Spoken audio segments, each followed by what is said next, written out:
다 함께 기도하심으로 2월 25일 화요일 아침 예배를 주님 앞에 드리겠습니다. 다 함께 조용한 기도 드리시겠습니다. 오늘도 우리를 사랑하셔서 주님의 품에 안게 하여 주시는 주님을 예배하고 그렇게 주님의 말씀의 자리로, 그 은혜 자리로 우리를 이끌어 주심에 감사드립니다. 오직 주님을 찬양하며 노래하며 나아가는 거룩한 예배가 되게 하시고, 오늘 하루가 이 예배를 통하여서 주님을 향한 삶이 될 수 있도록 우리를 인도하여 주시옵소서. 모든 말씀 예수님의 이름으로 기도드렸습니다. 아멘. 오늘 우리에게 주시는 하나님의 말씀은 누가복음 6장 39절에서 49절까지의 말씀입니다. 매일 성경 교재 168페이지와 169페이지를 참고하시면 되겠습니다.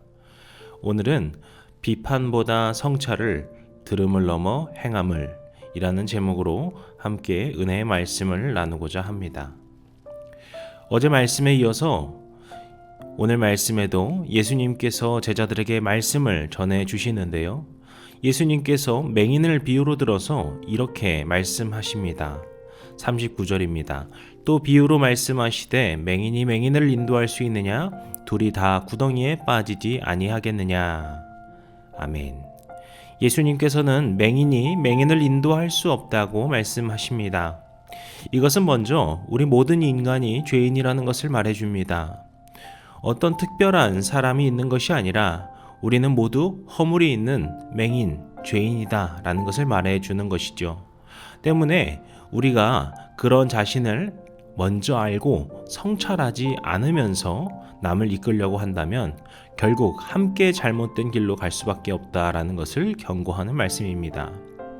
저는 이것을 보며 이런 생각이 듭니다. 우리는 때때로 다른 사람을 가르치거나 충고하는 것을 쉽게 여기지만 정작 자신의 모습을 성찰하는 것을 소홀히 할 때가 많습니다.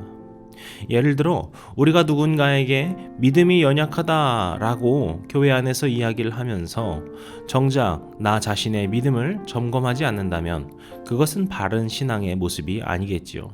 때문에 우리가 먼저 해야 할 일은 우리 자신을 돌아보고 우리의 신앙을 먼저 돌아보고 점검하는 것입니다. 이러한 점을 예수님께서는 더욱더 강력한 비유를 들어 이렇게 41절에서 설명하십니다. 어찌하여 형제의 눈 속에 있는 티는 보고 내 눈 속에 있는 들보는 깨닫지 못하느냐. 아멘. 여기서 티라는 것은 아주 작은 조각을 의미하고 들보는 집을 받치는 굵은 기둥을 의미합니다. 당연히 사람 눈에 들보가 들어갈 수는 없겠죠. 그러나 예수님께서 이렇게 과장법을 사용하시면서 주신 말씀에는 지금 이야기한 내용의 핵심을 짚고 있습니다. 마찬가지로 우리가 다른 사람의 그 작은 허물, 티와 같은 작은 것은 쉽게 보지만 정작 내 자신에 있는 들보와 같이 커다란 잘못은 보지 못할 때가 많다라는 것이죠. 그러면서 예수님께서는 이어지는 42절에 외식하는 자여 먼저 내 눈 속에서 들보를 빼라. 그 후에야 내가 밝히 보고 형제의 눈 속에 있는 티를 빼리라 라고 하십니다. 여기서 외식하는 사람은 겉과 속이 다른 사람을 말합니다. 예수님께서 바리새인을 비판하신 것도 그들이 율법의 모양과 형식을 지키면서 스스로 거룩한 척을 하지만 그 속에 하나님 앞에 진실된 회개도 없고 진실한 신앙도 없으면서 남을 정죄하였던 것을 주님께서는 비판하셨던 것이었습니다. 그래서 우리는 먼저 자신을 돌아보고 자신의 죄를 회개하는 것이 먼저 되어야 합니다. 그렇게 스스로 성찰하고 죄를 진심으로 마주한 사람은 결코 남을 비난하거나 정죄하지 않습니다. 왜냐하면 자신도 언제든지 그런 죄 구덩이에 떨어질 수 있음을, 자기도 그 죄 구덩이에 있었음을 알고 있기 때문이죠. 그렇기 때문에 오히려 다른 사람들을 사랑으로 품으려 하고 긍휼한 마음으로 돕고자 합니다. 오늘 우리가 하나님 앞에 겸손히 자신을 돌아보는 우리 모두가 되시기를 주님의 이름으로 축복합니다. 그리고 예수님께서는 우리가 하나님의 말씀을 실천하는 신앙을 가져야 함을 강조하십니다. 이때 나무와 열매를 비유로 이렇게 43절과 44절에서 말씀하시는데요. 못된 열매 맺는 좋은 나무가 없고 또 좋은 열매 맺는 못된 나무가 없느니라. 나무는 각각 그 열매로 안하니 가시나무에서 무화과를 또는 찔레에서 포도를 따지 못하느니라. 아멘. 이 말씀은 우리의 신앙이 실제로 삶 속에서 열매로 나타나야 함을 이야기합니다. 우리의 믿음이 참된 믿음이라면 그 믿음은 우리의 삶을 통해 자연스럽게 드러나야 합니다. 마치 무화과 나무에서 무화과 열매를 맺고 포도나무에서 포도 열매를 맺는 것처럼 우리가 선한 믿음의 나무를 심었다면 선한 믿음의 열매라는 실천을 또한 맺어야 하는 것이죠. 바로 이러한 점을 예수님께서는 이어서 45절에 이렇게 말씀하십니다. 선한 사람은 마음에 쌓은 선에서 선을 내고 악한 자는 그 쌓은 악에서 악을 내나니 이는 마음에 가득한 것을 입으로 말함이니라. 아멘. 즉 우리의 말과 행동은 우리의 내면을 반영한다는 겁니다.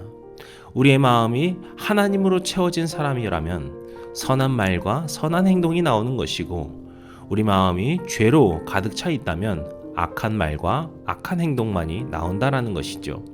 때문에 우리가 주의 그리스도인이라면 행함이라는 실천이라는 그 선한 열매를 세상에 나타내며 주님의 사랑과 기쁨을 전할 수 있어야 하는 겁니다. 그리고 예수님께서 마지막으로 비유를 통해 이렇게 48절과 9절에서 말씀하십니다.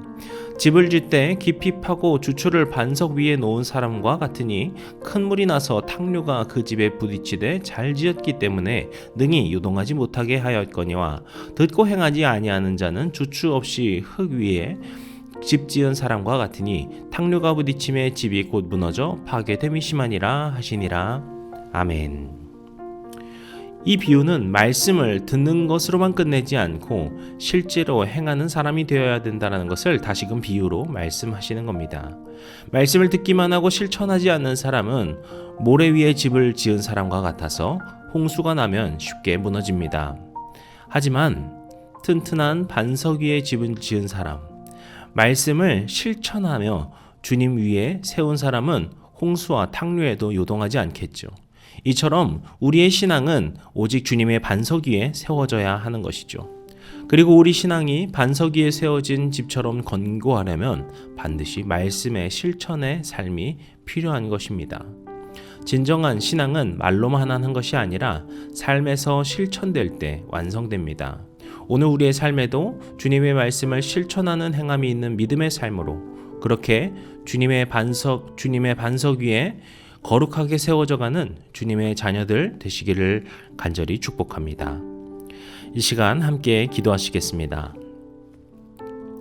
우리를 사랑하러 품어주시고 역사하여 주시는 주님, 오늘 이 말씀을 통하여서 우리에게 주시는 그 교훈을 마음 깊이 새기길 원합니다. 주님, 우리가 남들을 비판하는 것이 아니라 우리 스스로를 돌아보며 더욱더 주님과 가까이 교제하는 거룩한 사람이 되게 하여 주시옵소서.